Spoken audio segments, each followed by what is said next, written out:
In this video, I'm going to show you how to fix your Epson WorkForce 7310 printer that is printing lines.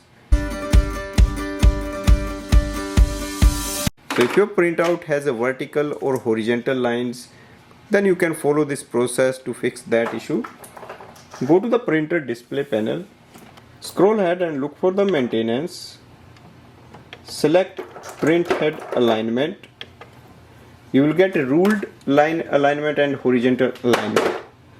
So if you have a vertical lines, you can use the first option. If you have the horizontal lines, then you can use the second option. So I'm having problem on the horizontal lines. So click on the horizontal. So click on the print.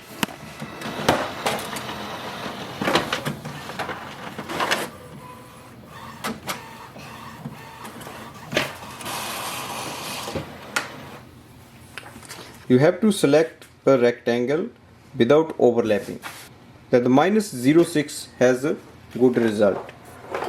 So whatever the good result you have, whatever the result you see, you have to enter that value here.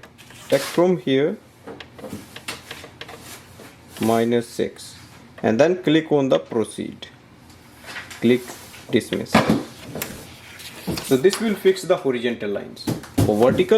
For vertical lines, click on the printhead alignment, select ruled line alignment, click on the print. So this is for the vertical lines that are appearing on the printouts.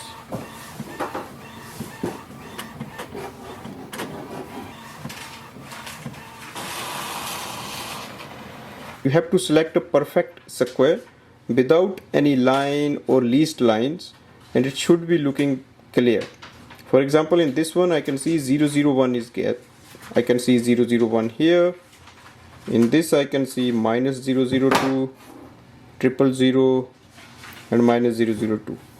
In the lines you have to select a line that is straight. For example, the straight line is here on the 03 and same on the this side. And then you have to enter those values in the main screen.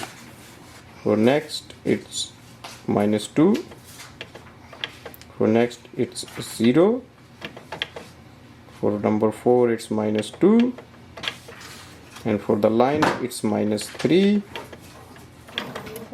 and the last one again, that is 01, and click on the dismiss. So whenever you are going to print now, it will print without any lines. And in case you still see the lines, check if you have enough ink in the ink cartridge. You can just check on the main screen. Also, if the print heads are clogged or nozzles are clogged, then you can do the print head cleaning. Thanks for watching.